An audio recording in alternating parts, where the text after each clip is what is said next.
Welcome to citizens pulse. నేను మీ రాజేష్.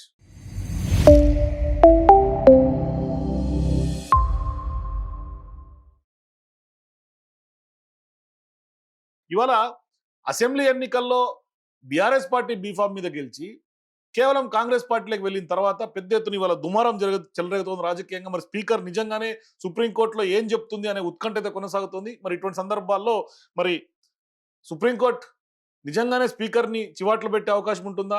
లేదంటే ఇన్ని ఆధారాలు పెట్టుకొని మీరు ఎట్లా బీఆర్ఎస్ పార్టీ ఎమ్మెల్యేలుగానే మీరు పరిగణించారు, ఎట్లా మీరు కేసును కొట్టేశారు అని ఏమన్నా వ్యాఖ్యలు చేస్తుందా? లేదు ఆయన డెసిషన్కే కొంత అగ్రీ చేసి మీరు తదుపరి ఏమైనా ఉంటే హైకోర్టులో తేల్చుకోమని హైకోర్టులోకి ఏమైనా బాల్ విసిరే అవకాశం ఉంటుందా? కానీ బీఆర్ఎస్ పార్టీ అయితే పోరాటం చేస్తామని స్పష్టంగా చెప్తోంది కాబట్టి ప్రస్తుతం మనతో పాటు ఎమ్మెల్యే వివేక్ గారు మనతో పాటు జాయిన్ అవుతున్నారు. బీఆర్ఎస్ పార్టీ ఫిరాయింపుల మీద పోరాటం చేస్తున్నటువంటి ఎమ్మెల్యే. మాట్లాడదాం. వివేక్ గారు నమస్తే. నమస్కారం అండి. సార్ ఏంటి సార్ ఇప్పుడు ఫిరాయింపుల్ని స్పీకర్ తీసుకున్నటువంటి నిర్ణయాన్ని మీరు ఎట్లా చూస్తున్నారు? సుప్రీంకోర్టులో ఇప్పటికే మీ పార్టీ పోరాటం చేస్తుంది, మీరు ఎట్లా చూస్తున్నారు? ఇది మొదటగా ఈరోజు కాంగ్రెస్ ప్రభుత్వం తెలంగాణ రాష్ట్రంలో స్పీకర్ గారు తీసుకున్న నిర్ణయానికి సమాధానం ఈరోజు రాహుల్ గాంధీ గారు సమాధానం చెప్పాలి దీనికి. ఎందుకంటే ఒకవైపు రాజ్యాంగం చేతులు పట్టుకుని ఫిరాయింపుదారు అయినట్టు ఎవరైనా సరే ఇమీడియట్ గా తక్షణం వారిని అనర్హులుగా ప్రకటించాలని చెప్పు తిరుగుతున్నటువంటి రాహుల్ గాంధీ గారు, మరి వారి కాంగ్రెస్ పార్టీ ఈరోజు తెలంగాణ రాష్ట్రంలో అధికారం ఉన్నది. వారి ప్రభుత్వం ఒక ఆదేశాలతోనే అంటే స్పీకర్ గారు వారి కీలుబొమ్మగా మారిన ప్రభుత్వం చేతిలో ఈ రోజు వారు క్లారిటీగా దీన్ని ఏది తన వైఖరి చెప్పాలి. అంటే పాంచ్ న్యాయలో నేను నా ఫస్ట్ పాంచ్ న్యాయలో ఇది ఒకటి అది ఉంటది, ఇది నా టాప్ 5 లో ఇది టాప్ ప్రయారిటీ ఫిరాయింపుల దారుల పైన అని చెప్పినాడు. అది ఎంత దిగజారినటువంటి వ్యవహారం అంటే కాంగ్రెస్ చేతి గుర్తు పైన నిలబడినటువంటి వ్యక్తిని కూడా ఇంకా కూడా సమర్థించుకుంటూ ఇంకా టీఆర్ఎస్ పార్టీ ఉండి చెప్పుకోవడం అనేది ఎంతవరకు మరి కరెక్ట్ సమాధానం చెప్పాల్సిన అవసరం ఉందని చెప్పి నేను మనం ప్రశ్నించాల్సిన అవసరం ఉంది. ఈరోజు మనమే కాదు, నువ్వు కాంగ్రెస్ పార్టీలో పోయిన కాంగ్రెస్ పార్టీలో చెప్పుకుంటే ఇబ్బంది లేదు. ఇంకా నేను బీఆర్ఎస్ పార్టీలో చెప్పుకోవడం అనేది మాత్రం వారికి నిజంగా సిగ్గుచేటు. ప్రజల దృష్టిలో ఎప్పుడో వాళ్ళు దిగజారిపోయినారు ప్రజల దృష్టిలో ఇప్పటికే. కాబట్టి ఈ యొక్క ప్రక్రియ సరే ఏదేమైనా సరే ఇది ఒక తీర్పు అందరూ కూడా ఊహించిందే. 10 మంది శాసనసభ్యులకు సంబంధించినటువంటి ఎవరైతే ఉన్నారో ఇది ఊహించిందే. అయితే ఒకటి కాలయాపన కాకుండా వీళ్ళు తక్షణం తీర్పు తీసుకునే విధంగా మేము ప్రెజర్ చేయగలం. సుప్రీంకోర్టు రేపు 12కి రేపు కంటెంప్ట్ ఆఫ్ కోర్టు ఉంది రేపు. వాళ్ళు నిర్ణయం తీసుకోకపోతే స్పీకర్ గారు అక్కడ బోన్లు నిలబడిన సందర్భం ఏర్పడుతుంది. అందుకే ఈ రోజు ఈ నిర్ణయం తీసుకురావడం జరిగింది. ఈ నిర్ణయాన్ని ఖచ్చితంగా కోర్టులో, హైకోర్టులో, సుప్రీంకోర్టులో ఛాలెంజ్ చేస్తాం, హైకోర్టులో ఛాలెంజ్ చేస్తాం.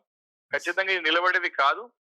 ఖచ్చితంగా కోర్టులో కొట్టేయడం సేమ్ ఇలాంటి వ్యవహారం వెస్ట్ బెంగాల్ లో జరిగింది.